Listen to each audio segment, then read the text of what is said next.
Algunos creen que Dios puede guiarnos y conferir dirección cuando la necesitamos. Otros dicen que Dios solamente nos habla por lo que leemos en la Biblia. ¿Cuál de las dos será correcta? Muchos dicen, no. Dios te va a hablar por la Biblia, nada más. Y si no te habla por la Biblia, no te puede hablar. Otros dicen, no, Dios te puede hablar en un sueño, en una visión o con voz audible. ¿Cuál de las dos será correcta? Las dos son correctas. Creo que Dios todavía nos habla hoy por su Espíritu Santo, así como lo hizo en los tiempos bíblicos. ¿Qué crees tú? Los libros apócrifos relatan acerca de una secta de los fariseos que existió en el 800 o más antes de Cristo, 8 siglos antes de Cristo, la cual enseñaba que todo lo que Dios tuviera que decir ya estaba dicho en los escritos de Moisés. Cualquier voz o escrito profético subsiguiente serían invalidados. Solamente aceptaban los primeros 5 libros de la Biblia y nada más.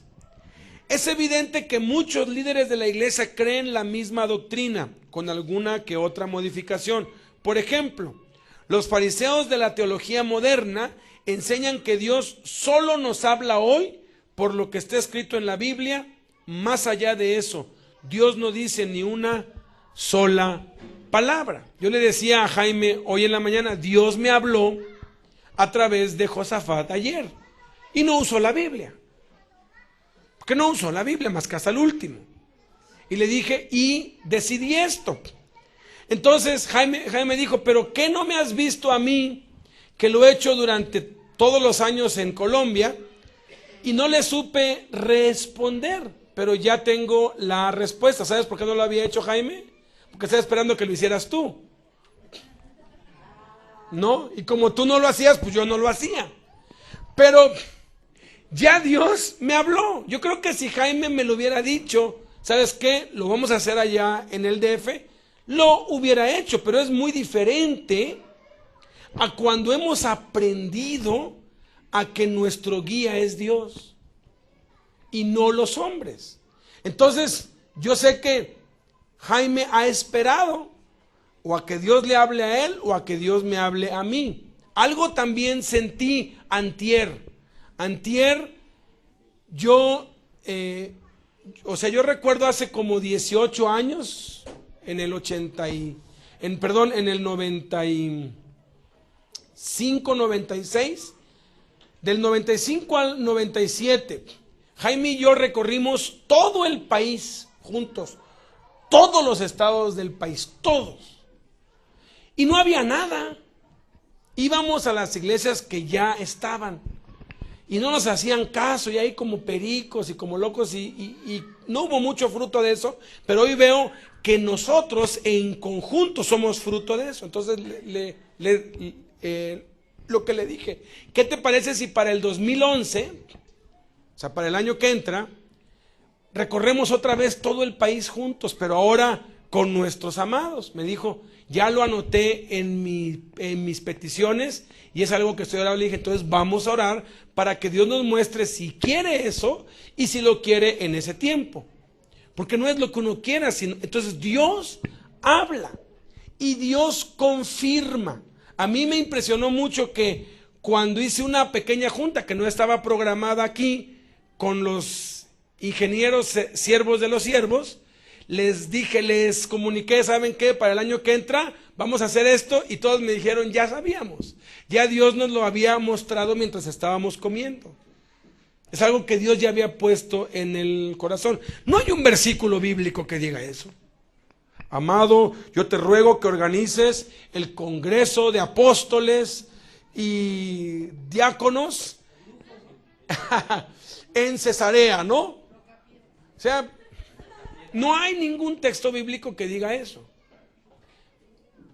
Pero Dios sigue guiando. El peligro que hay es a veces recibir direcciones de este tipo, y el diablo lo sabe bien, para asuntos que contradicen directamente la palabra de Dios. Porque igual lo que Dios me pudo haber puesto, o lo que Dios me pudo haber hablado según yo ayer, es que pusiéramos un negocio, porque algo así estaba hablando este hombre, ¿no? empréndele, llégale, éntrale. Y la palabra dice expresamente, ninguno que milita se enreda en los negocios de la vida para agradar al que tomó por soldado. Entonces, hay que tener cuidado, y aun cuando las cosas sean espirituales, siempre necesitamos confirmación. Aunque es cierto que la Biblia es un libro concluido y nadie debe atreverse a agregar algo más al canon de las Escrituras, la idea de que servimos a un Dios mudo, uno que no puede hablar, es una gran herejía teológica. Muchos están dispuestos a morir para defender lo que Dios ha dicho en los siglos pasados, pero desechan al que habla en el presente, en nuestros días y tiempos, desde los cielos. Hebreos 12:25. Somos amonestados 7 veces en Apocalipsis 2:7, el que tiene oído, oiga lo que el Espíritu dice a las iglesias.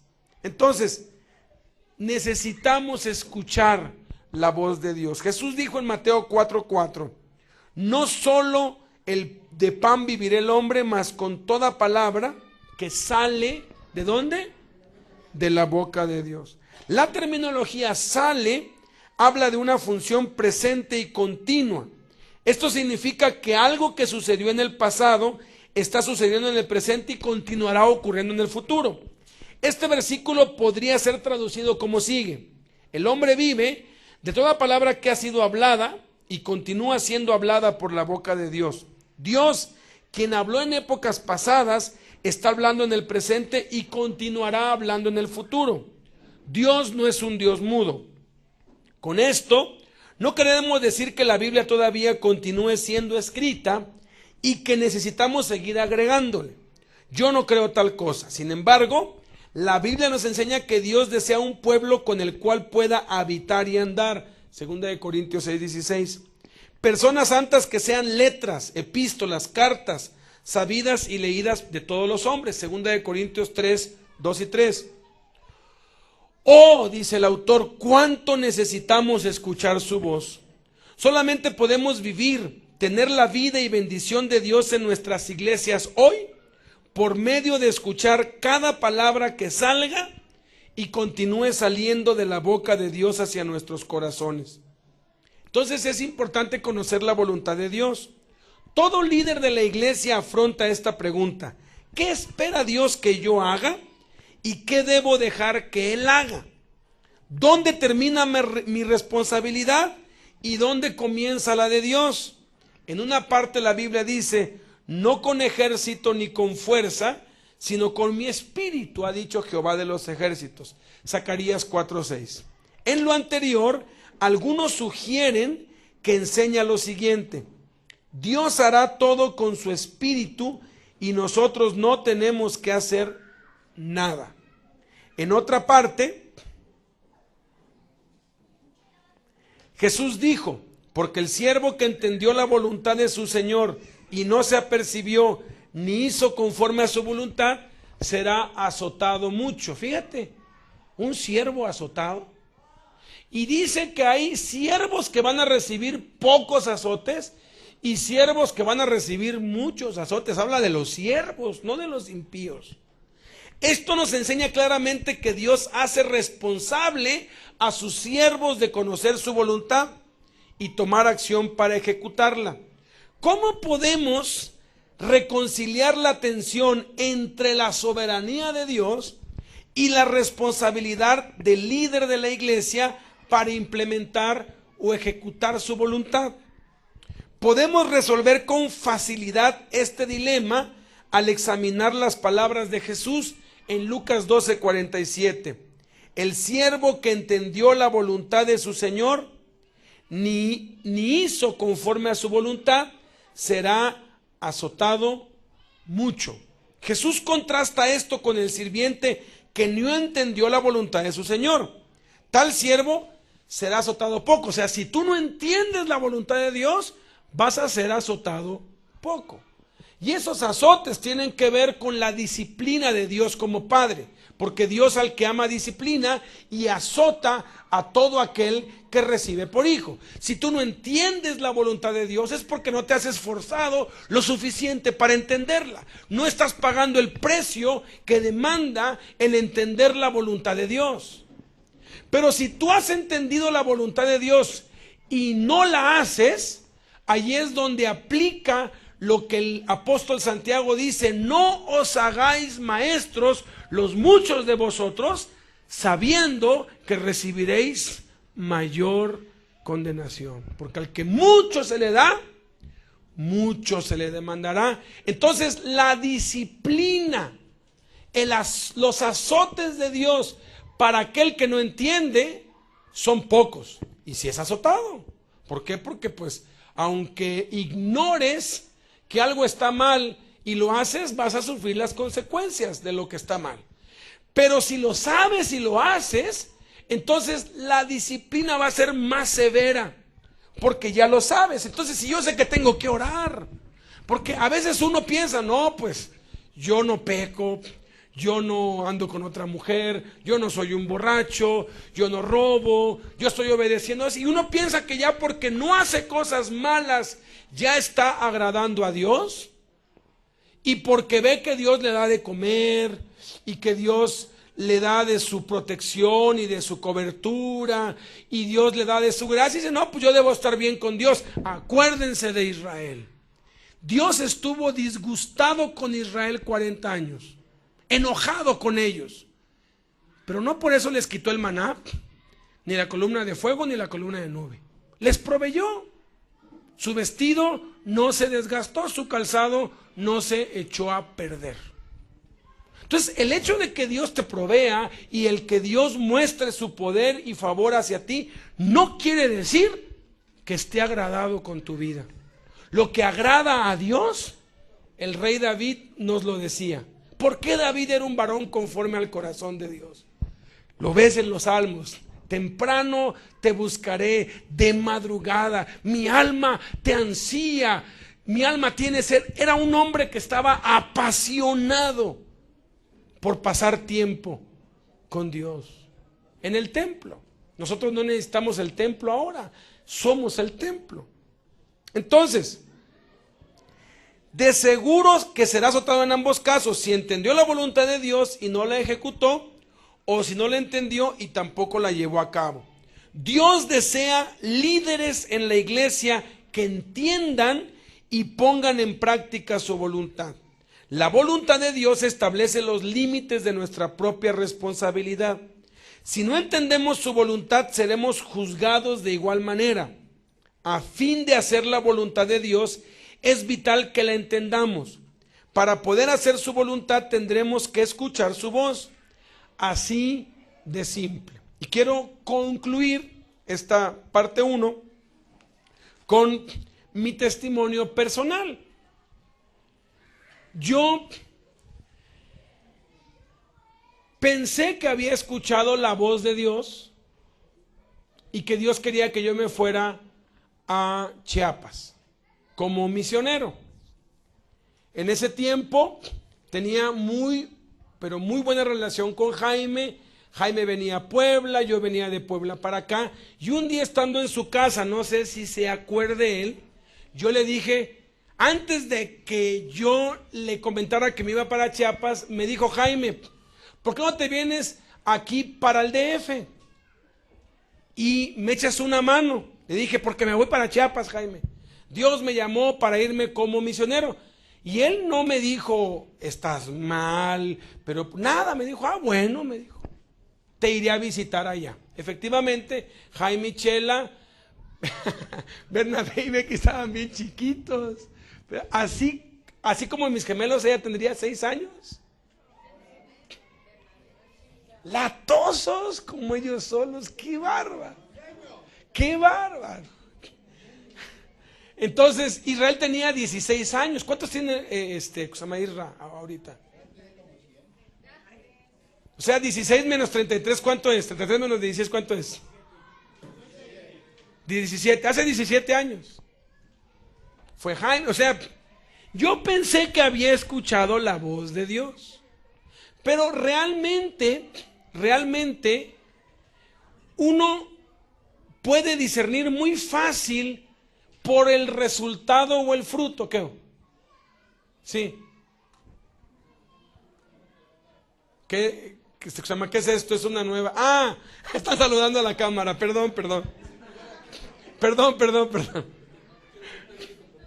Ok. Rosuño decía, hola, sí, hola, pues ya nos saludamos. Hola. Ok. Déjenme que ya se me acabe, ¿no? Entonces, ahora, muchas veces, porque uno cree que oyó la voz de Dios y lleva a cabo algo y fracasa, ya no vuelve a hacer lo que cree que oyó. Necesitamos cometer errores para, en prueba y error, discernir cuándo es la voz de Dios y cuándo no es la voz de Dios. Dos propósitos me llevaban a Chiapas. Uno, yo admiro mucho al hermano Jesús Castelazo. Entonces, yo quería estar trabajando cerca de él y conocer de cerca su ministerio. Y la segunda es que quería honrar a mis padres. Jamás había obedecido a mis papás. Ellos pensaban que sí. Cuando les conté que me escapaba casi todas las noches, se quedaron impresionados. Y yo les expliqué cómo, o sea, yo fui un desobediente, pero vivía una vida doble. Aparentemente, yo era un hijo, qué obediente, era un hijo modelo, pero era un pervertido, era de lo peor. De hecho, mi mamá con mucho orgullo decía, mi hijo siempre su cama está tendida, es que nunca la destendí. O sea, estaba bien tendida, me acostaba encima, como en Tuxtla no hace frío, rara vez hace frío, me acostaba ahí con una sábana o algo y al otro día arremangaba la sábana y la metía y la cama siempre estaba tendida. Era yo un hipócrita, un falso, bueno, de lo peor. Entonces, mi propósito principal era ir y vivir con mis papás y obedecerles. Y le dije, mira, papá y mamá, quiero ir a la casa y aunque ya estoy grande, quiero por lo menos un año hacer lo que nunca hice, sujetarme a ustedes, obedecerlos. Y que si tengo que ir a un lado, pedirles permiso. O sea, vivir como un hijo obediente, sujetos, porque nunca les hice caso. Y lo otro, pues, era conocer de cerca el ministerio del hermano Jesús Castelazo.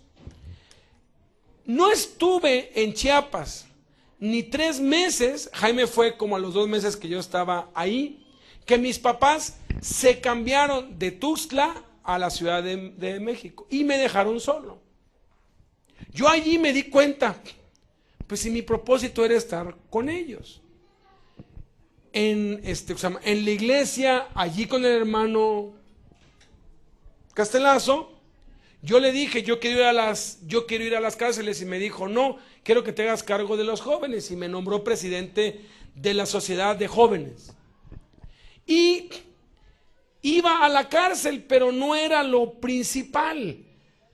Me consumía demasiado tiempo los jóvenes. Recibí un grupo de 40. A los 6 meses habían 10. Y al terminar el año, nada más era yo y otros 3. O sea, yo despedacé ese grupo de jóvenes. Que no era la voluntad de Dios que yo estuviera ahí. Yo muy pronto me di cuenta que había cometido un error. Entonces, terminé mi año porque en Puebla oraron por mí en la congre, me ungieron y me enviaron por un año. Me dijeron, dentro de un año vuelves. Yo iba nada más por un año. Y yo les mandaba reportes de todo lo que estaba haciendo y bla, bla, bla. Cuando vuelvo, digo, bueno, pues acabó mi año y regreso a Puebla. Y me encuentro con que mi tutor espiritual, uno de mis mentores espirituales, había caído.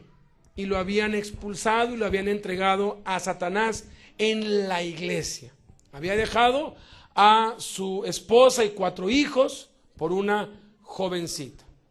Y él es el que me había puesto las manos para enviarme. Entonces, yo me enteré de eso después. Yo cuando llego, ¿qué hubo? ¿Y ahora qué pasó aquí? Yo estaba en Chiapas, no me enteraba de nada.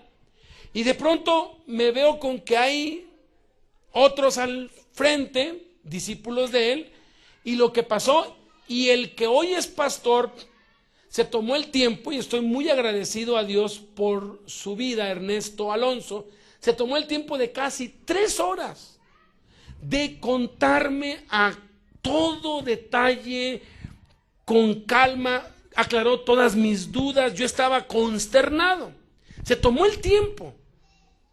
Bendigo mucho a Dios por la vida de ese hombre, pero también bendigo su vida porque Dios lo utilizó. Le dije, bueno, ¿y ahora qué hago? Me dijo, lo que quieras. Aquí no hay nada para ti. Aquí no hay nada para ti. Ya hay alguien que está al frente de las cárceles. Si quieres apoyarlo, apóyalo. Si quieres... O sea, no te puedo dar ningún liderazgo aquí. Si quieres, congrégate, apoya, sirve, pero no te puedo dar ningún liderazgo aquí. Entonces, ¿qué hago? Lo que quieras, me dijo. Si quieres irte para Chiapas, pues ya estás allá, me dijo. Si quieres, quédate allá. Regreso a Chiapas. Voy con el hermano Castelazo. Le dije, hermano, pues ya estoy libre. Porque yo, desde que fui, le dije, hermano Castelazo, vengo por 1 año nada más. Como a los 3 meses me dijo, ojalá te pudieras quedar más tiempo. Ya no aguantaba las ganas de que acabara el año para destituir mi poder a otro presidente de los jóvenes, ¿no? ¡Qué desilusión! Y le dije, hermano, pues ya estoy libre, pues dígame en qué. Todavía no había caído en pecado, Todavía mi vida estaba intacta, estaba en una santidad que estaba a punto de ser rota por la falta de oración diaria y la falta de lectura diaria. Pero en ese tiempo yo estaba pero bien puesto, ¿no?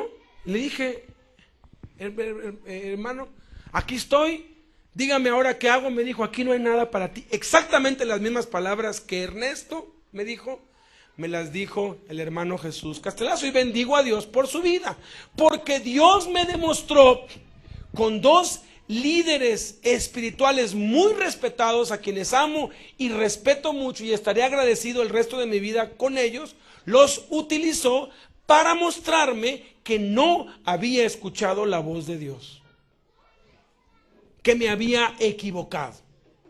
Entonces me metí a hacer oración y ayuno. Cuando no sepas qué hacer, métete a hacer oración y ayuno antes de tomar una decisión fuerte. Yo cometí muchos errores en la vida con las novias por no orar y ayunar. Cuando yo le propuse matrimonio a Blanquis, y testigo es Jaime, me metí a hacer un ayuno que fue algo así como una huelga de hambre. Y yo le dije a Dios, no vuelvo a comer hasta que tú no me digas si sí o no. Y fueron 21 días, ¿verdad, Jaime? Pura agua, nada más. Estaba flaquito. Y luego 21 días más de nada más, pues fruta o yogurt, porque es más peligroso romper un ayuno de más de 10 días, te puedes morir. Me asesoré con un libro, entonces le metí, y a los 21 días yo veo que Dios dijo, está en serio. Y me habló Dios y me dijo, ella es. Entonces dije, ya estuvo. Ya no quiero más error, estoy harto de fracasar. En ese tiempo me metí a hacer oración y ayuno para pedirle a Dios que me hablara. Y de pronto es enero de 1993 y estoy leyendo el Génesis conforme a mi lectura diaria y llego a Génesis 12. Y fue impresionante porque ese día era un día festivo, no se trabajó allá en Chiapas, y me quedé todo el día en casa. Yo vivía solo en la casa a donde fue, que se llama David, y que estuvo allí por 2 meses o 3 meses. Y estando allí, como que de pronto el sol se hizo más fuerte, como esas veces que el sol se hace más fuerte pero fue exactamente cuando estaba leyendo yo eso. Lo tomé yo no como una señal, sino como que yo tenía algo diferente pasó, entonces puse atención a Génesis 12:1. Pero Dios había dicho a Abraham, vete de tu parentela. Dice, vete de tu tierra y de tu parentela y de la casa de tu padre, a la tierra que yo te mostraré. Entonces dije, caray, Dios quiere que yo me vaya de Chiapas. ¿Por qué? Porque me dice, vete de tu tierra. Estoy en mi tierra, estoy entre mis parientes y estoy en la casa de mi padre. Cuadró perfectamente al momento. Dije, entonces me tengo que ir. Seguí orando. Ya llevaba yo como unos 13 días haciendo ayuno, porque no ya con eso, ya dije, ya Dios, ya sé que me tengo que ir, pero ¿a dónde? Como al 13º día, leyendo Jonás, me desperté con Jonás, y leí Jonás todo. Dice, yo tengo claro que si no obedezco, la ballena me va a comer. Pero no es eso, y volví a leerlo, leí como 5 veces, es un libro muy, muy corto, hasta que se me prendió el foco en el versículo 2.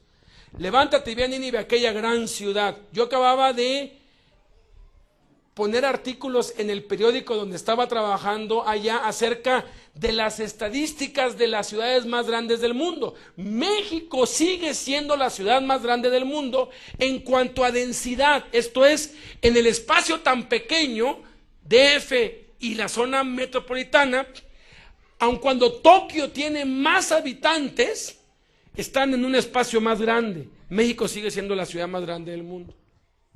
Entonces yo dije, gran ciudad, pues tiene que ser la Ciudad de México. No hay de otra. ¿O hay otra más grande? Pues aquí está clarísimo. Yo la acababa de apenas hacer, no sé si hoy si sigue haciendo, pero en el 1993 México era la ciudad más grande del mundo. Entonces dije, bueno, si quieres que vaya yo a México, ya sé que me tengo que ir a la Ciudad de México, que me hable Jaime y que me diga, vente a ayudarme. Al siguiente día habló Jaime. Me dijo, Betito, estaba pensando en ti, ¿por qué no te vienes aquí al DF para que me ayudes? Le dije, ahí voy, le dije. Después les cuento que no obedecí inmediatamente y sufrí las consecuencias. Pero el punto es que Dios sí te habla. Dios sí te habla.